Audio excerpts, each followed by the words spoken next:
Hey everyone, welcome to the first episode of Get Jashed for 2021. I wanted to start this year off with our episodes by just being here with you without any other guests at this stage. I do have a lineup of amazing guests that are coming, but it felt really important to be here to acknowledge this stepping into 2021, whether you see whichever way you see it as well. I've heard like the two different perspectives um, of the new year, and I agree with both because I can see both. One is that, oh, thank God, 2020 is over. 2021 is this fresh, clean slate for us all. And the other is, oh, it's literally just another day. Nothing necessarily changes. And also 2020 wasn't all that bad. And I think both can be true. There's one thing that in 2020, there were many things, but one of the things in 2020 that really consciously landed for me throughout the year was that more than one thing can exist at one time. Whether it's emotions, we can experience more than one emotion at once, but we can also experience or acknowledge more than one truth at once. So whether that's between you and another person, whatever is true for you and whatever is true for the other person, even if they're opposing, those two truths exist at once because it is true for both of you, even if the truth of the other isn't true for you. If it's true for them, that still exists as a truth. But when we look at it within ourselves, there can be two truths or more, more than one truth that shows up. And one of those things could be around 2020 and the new year. So when towards the end of 2020, when I was, asked in groups or by people like, well, how was 2020 for you? I feel like I kind of got this like blank, wide-eyed stare, like a deer in the headlights of, holy shit, I don't know. There's no like straightforward one word answer to that. And the reason for that is because it held so much. And because there were very, very good things, there were amazing things actually. And there were also things that were very, very challenging, mostly emotionally and mentally, but very, very challenging in a way that I wouldn't want to experience each year. I feel like challenging in a way that helped me grow, but also, don't necessarily want to relive. So those two things can exist at once. I can acknowledge, and this is from my own perspective, because I'm very aware that 2020 was super fucking hard for a lot of people in the world, harder than it was for me. Personally, like it was very, very challenging for a lot of people in the world. I am very fortunate that here in Australia, the impacts of the COVID-19 pandemic were so far, fingers crossed, were, weren't as big as they were in other countries, and also as impactful to like my health or the health of those around me as they are in other countries, or my work as they were in other countries. In fact, my work flourished. So I say all of this from my very fortunate perspective. But it's not to say like this is where we can step into comparative trauma, right? It's not to say that I didn't have a challenging time. It's just acknowledging that my experience was different to others. But that's where we get back into the two truths can exist.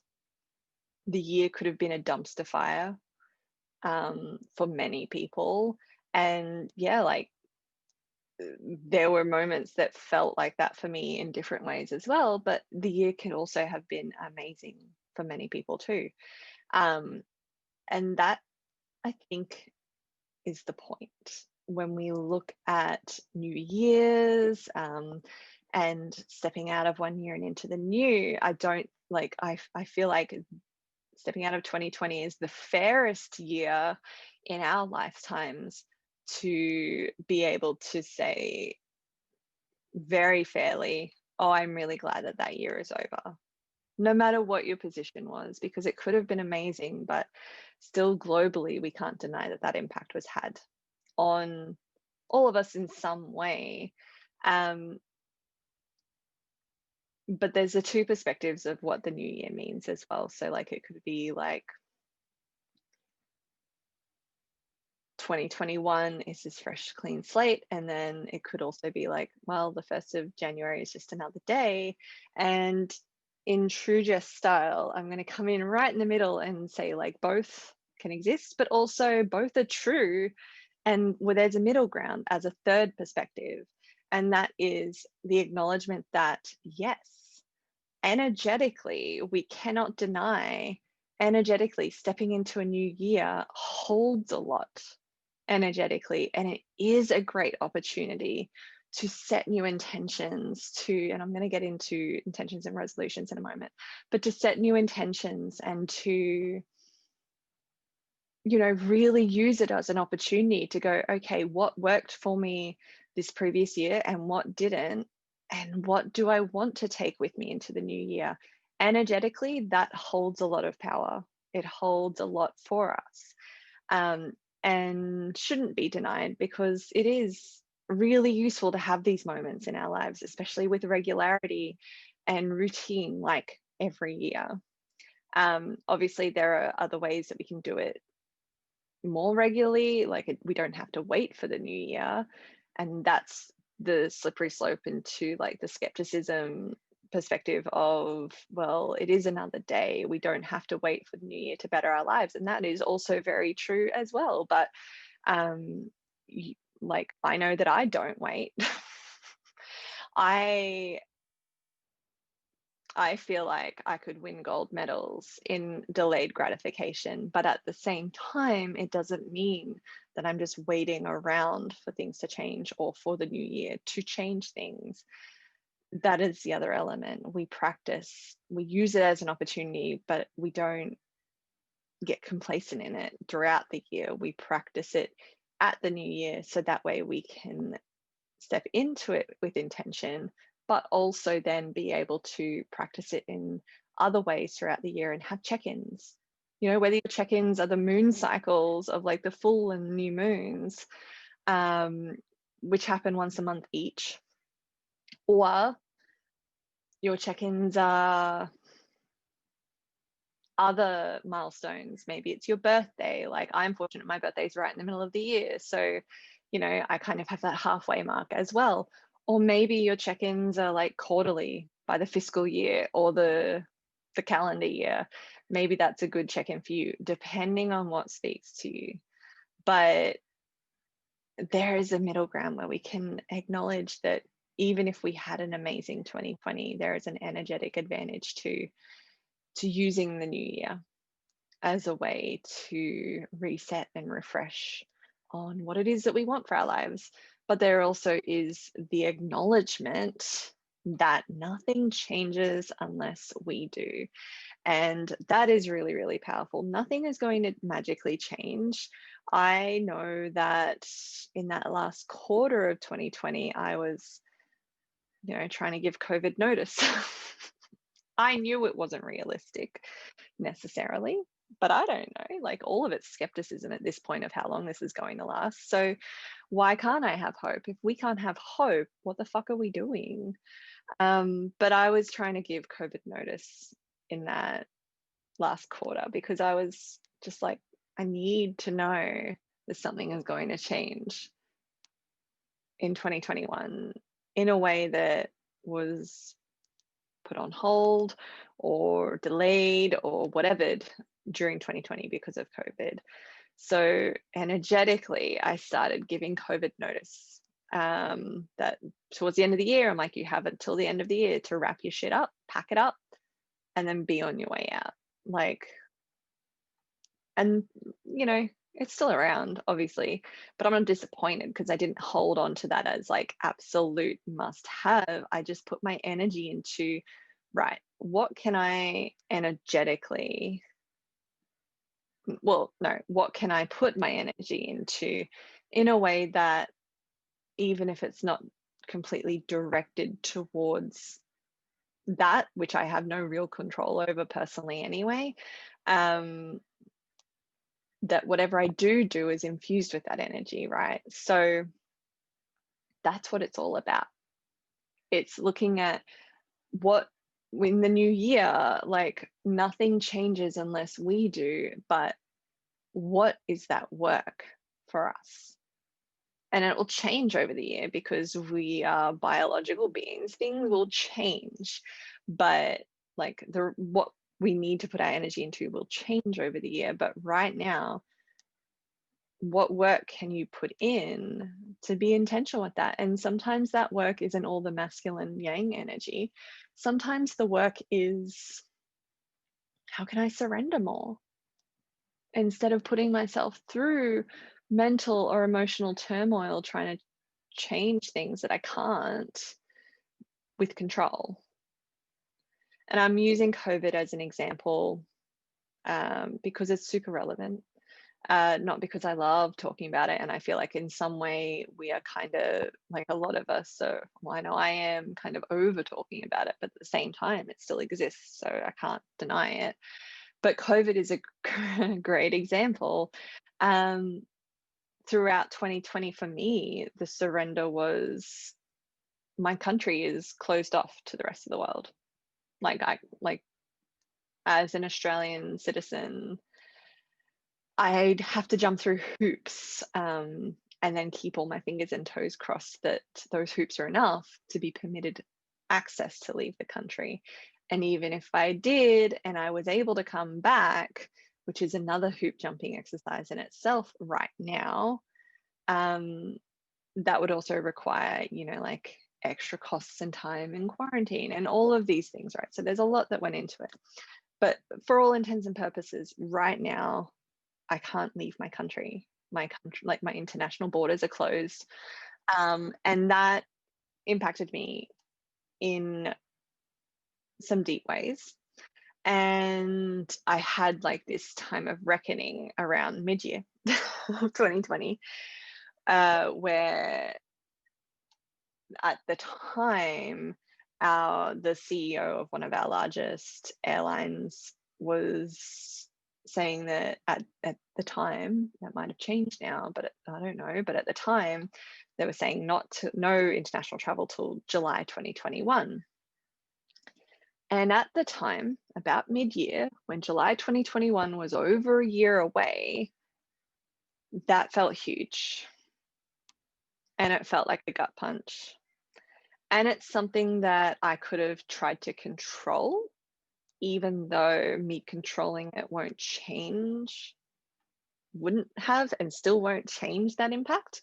It's something I could have tried to control by holding tightly onto it and just being in resistance to it, really. But that resistance wouldn't have made me feel good at all. In fact, it didn't. It was the gut punch was realizing that I had no fucking choice but to surrender, right? So the resistance would have created a lot more inner turmoil for me, whether it was mentally, emotionally, physically, because then it all shows up physically, right? But it would have created a lot more inner turmoil for me because I was I would have been trying to push back on something that I don't have a direct say in like in realistic terms. I don't have a direct say in. I can't call up the CEO or call up, like, I can't change it, right? And that resistance, and if you consider where we resist a lot of other things, and the what we create out of that makes it so much more challenging, right? Is is is the issue. But the other option is the how can I surrender to this? And the surrender isn't giving up. It's not saying I'm laying down and, like, not having hope at all and not believing that what I do makes a difference, because what we do does make a difference. It's just a different kind of difference. And my choice then was, okay, well, at this stage, and still, arguably, still, anything about, this is just the best example, but anything about international borders is speculation.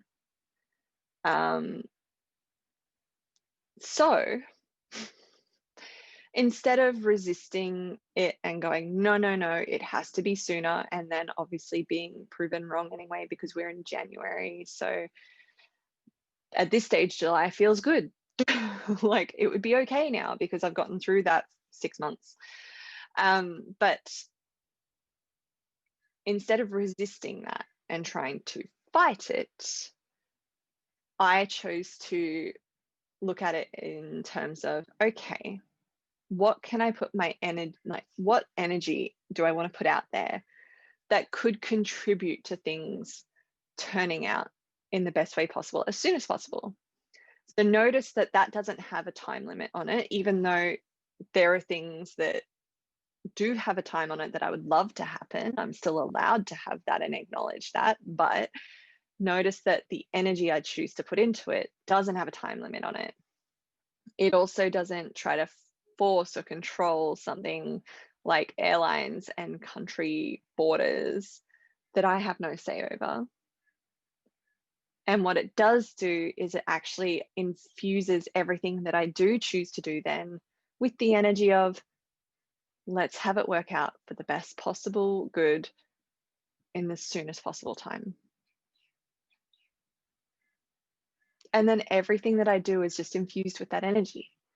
And that then, that goes into the creations that I put out, the coaching containers, the work that I do with clients and students, the everything, the videos, the episodes, the conversations that I put out there and have, that is then infused in it.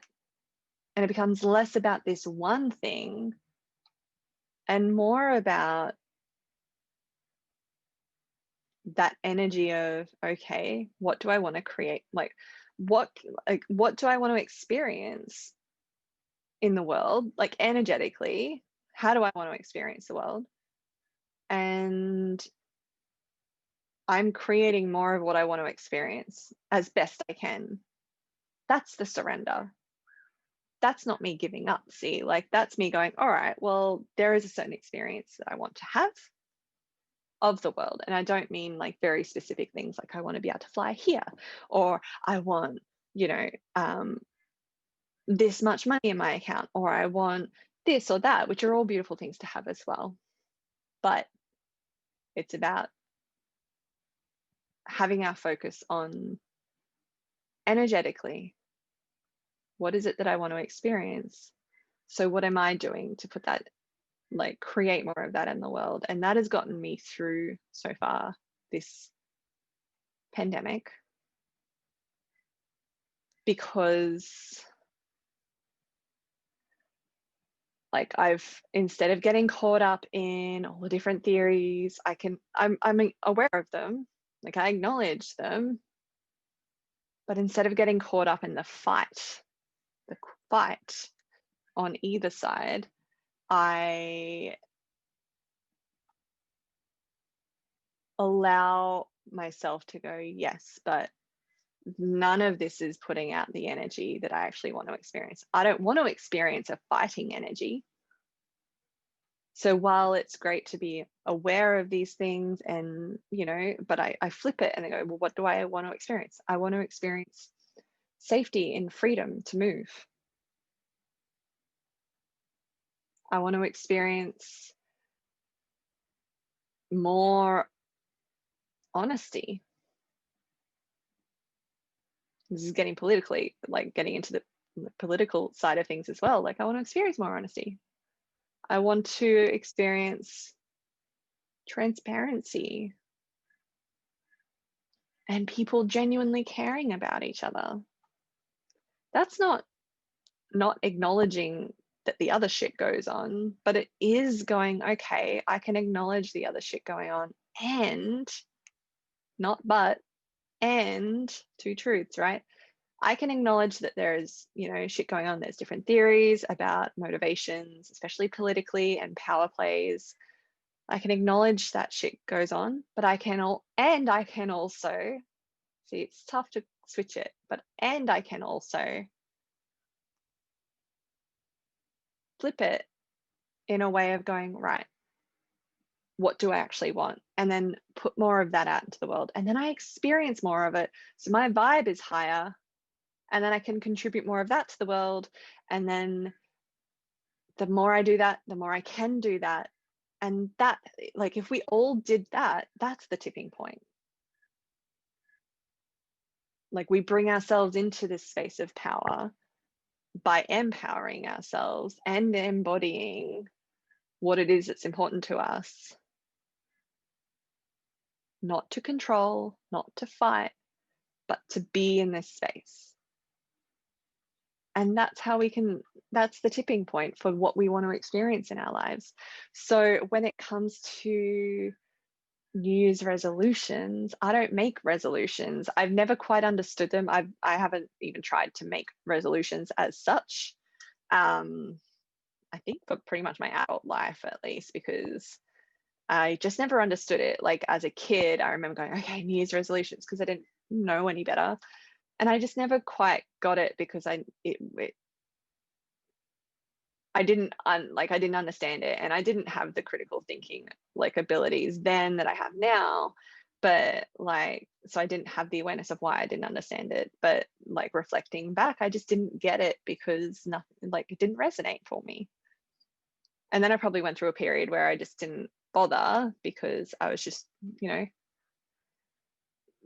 trying to get through life in like my early 20s, where I didn't know what anything meant to me. But that period then led me to the awareness of, well, I don't need resolving. Resolutions, like the word resolution, is about something that needs to be resolved, and nothing about me needs resolving, and nothing about you needs resolving.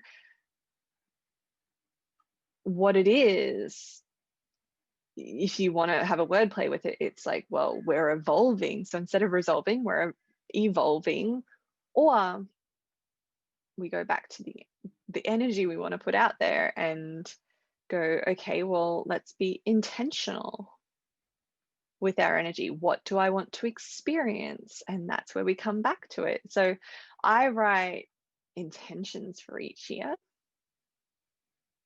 and I make them as much as I can about the experience of how I want to feel. So that way I can let the universe do the work by me showing up in that. So I have a role to play. I don't make it and then sit back and go, all right, come on, bring it in. I do what I can. Like, I show up in that energy and then, co-create that. But it's the intentional aspect that plays the biggest role. It's not going, what do I need to resolve about myself? Oh, I need to lose weight. Oh, I need to do this, blah, blah, blah, blah. And instead I go, okay, well, what do I want to experience for the year? Like, how do I want to feel? And I look at the different areas of my life that are important to me. So like, like business, personal life, and then breaking them down however it seems relevant for you. It's like, okay, well, I want to feel this. I want to feel aligned in my relationship between me and my clients. Like I want to have that alignment. So that way it feels fulfilling and enriching. And I want to have that same alignment with my personal relationships because it feels fulfilling and enriching. And I want to experience connection, or I want to experience abundance from an aligned place of service. So then it's got the balance, like, it's intentional. It's not going, I want this, that, or like, again, resolutions. It's not going, oh, well, something's wrong with me, so this is how I'm going to resolve it. It's like, no, I want to eat foods and feel really enriched and nourished by the foods I eat, rather than going, I'm going to eat food so I lose weight. It's a different energy. And when we go into the new year, I also do these intentions every month with every new moon. So I do specific intentions for the month. So like I said, like that's not just doing it at the beginning of the year and leaving it. However, there is that surrender and letting go of the control of how it happens. I don't remember the last time I looked at my 2020 intentions until, I still don't remember when, but I reflected on them again at the end of December when I was looking at doing my 2021 ones. And it was a powerful moment of reading over them and realizing that how much I actually experienced each of them. And I couldn't have planned how. We can never plan how. That's a big challenge for me anyway, even though I'm talking about it, but like we can't plan how. But the recognition that I still experienced it in some way, each of them, was really, really powerful. So it's also one of those things that the more we do it and the more we get to experience that moment of, wow, okay, this is working, the more we build that belief in ourselves and in that trust in ourselves to just show up instead of controlling everything. So with that being said, like you would have already stepped into the new year by the time you listen to this, because we all have. Consider if the intentions that you have set are resolutions, are with the energy of something that needs resolving or fixing, quote unquote, fixing about you, or if it's an intention of something that you can experience. And see if you maybe reword it a little if you need to, or any of that. And notice how that changes the energy of how you feel about the year as well, whether you had a great or a crappy 2020. You are allowed to have hope for 2021, as well as acknowledging that things didn't change just because the calendar date and year changed, but it is energetically a great opportunity to step into that reflection of what you want to take with you into the new year, how you want to show up, how you want to be intentional, and not letting it be so much about how 2020 was shit or what does need fixing, and more about acknowledging that there will be residue from a year past, regardless of the year, regardless of how good or bad or otherwise. But this is the integration of showing up for ourselves rather than showing up in defiance of ourselves. So I hope that helps. I hope it helps give you, like, sparking that little spark or planting that little seed of what resonates for you at the beginning of a new year, but also in your perspective and your mindset about it, either end of the perspective that you sit. Um, there is no wrong, but is there a more enriching way for you to show up for yourself and make it more about your experience again, rather than everything that you've decided is wrong with you or the year, and in a way that reduces that self-created turmoil by resistance. And that is a tough one. I know, because I still live it. Like, it's a tough one, but it becomes a lot more fulfilling when we can practice showing up wholly in ourselves in that way. And so it's literally a practice. I tell students that on the yoga mat. I tell clients that, like, everyone I speak to, I basically tell it's all a practice. But these things aren't about perfection, and they can't be about perfection. They can be about stepping more into, how do we want to experience our lives? What do we want to experience in our lives? How do we want to experience our relationships or our work or ourselves, our space? All of this, all of it. So, with that being said, I am really excited about the year ahead. I know that it's not going to go exactly as I've mapped it out. I spent some time with my coach mapping out at least the first 6 months um, of the different containers that I'm going to be offering. And I know that things won't go exactly as to that, but it's a roadmap.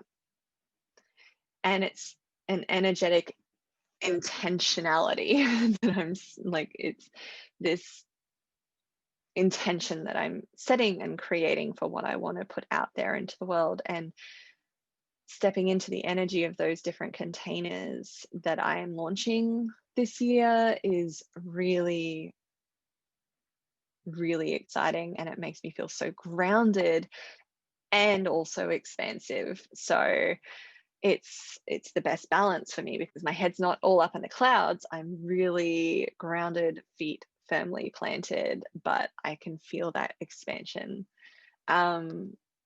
So I'm really excited about that. The first one that we're starting with this year is, depending on when you listen to this, but this Saturday, the 9th of January, if you are in Australia, or if you're in US time zones, it'll be Friday the 8th. It'll be Friday afternoon or evening in the US, depending on where you are.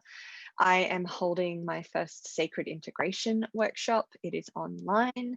It has been 11 months since I've held a retreat or workshop. And historically, I used to hold them in person. And while I love those in-person connections, this feels really good for me to be able to offer more things online, because I do have people and connections beyond just Australia. So I feel like it makes it more accessible for people who resonate and are aligned, that we're aligned with each other. So this sacred integration workshop is about 2.5 hours, and it will include a sacral yoga flow, very gentle. So if you aren't into yoga or are new to yoga or unsure, this is just a third of it.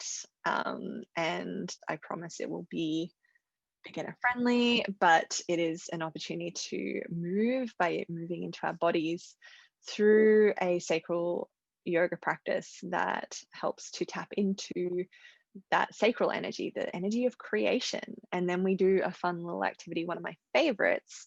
And it's a little in line with what we've spoken about today, where we acknowledge when we're in the energy of creation, and when we have a year like we had in 2020, where we wanted to create some things and maybe it didn't go to plan. Likely a lot of things didn't go to plan. So we kind of, get a little nervous about what we want to create next, because what if that doesn't go to plan? We acknowledge that residue, while also giving ourselves permission and stepping into that energy to acknowledge what it is we still might want to create. So that's the activity. And then we end it with an eye rest meditation, which is, it stands for integrative restoration, and it is based on Yoga Nidra. It's used a lot in military settings, which is where I'll be using it in 2021 as well, for pain management. But it's a really, really beautiful way, beautiful meditation to help us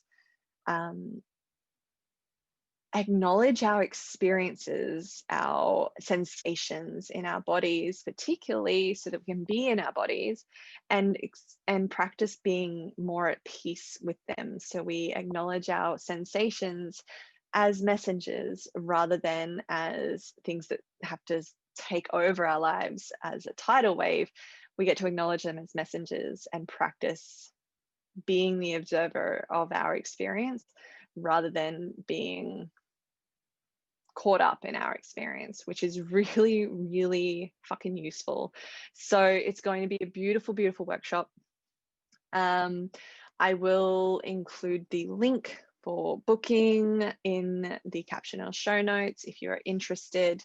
So it's online, so obviously it's available to anyone, anywhere. And if you can't make it in person, a replay is available. And I will also be launching something very, very exciting on that day as well. So yeah, I hope you can join me. If you're listening to this after the fact, there will be other exciting things like that you can join in on throughout the year. But this is how we're kicking it off. This is how I'm kicking off, with that integration and intentionality and acknowledgement, without getting caught up in the stories of 2020 or the ungrounded fantasies of 2021. We ground into acknowledgement of where we're at now, maybe because of 2020, but where we're at now, and this grounded hope and permission for ourselves to have hope as we move into 2021. So thank you so much for being here with me and listening. Yeah, if you are enjoying these episodes, if you're watching this on socials, this is as a podcast as well. If you're listening as a podcast, you already know this, but if you're enjoying it, please rate and review. It makes a big difference in helping these get to more people,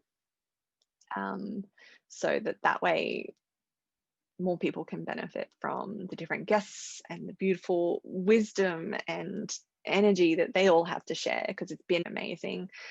So yeah, if you are on any podcast platform, please rate, review, subscribe, share with your friends.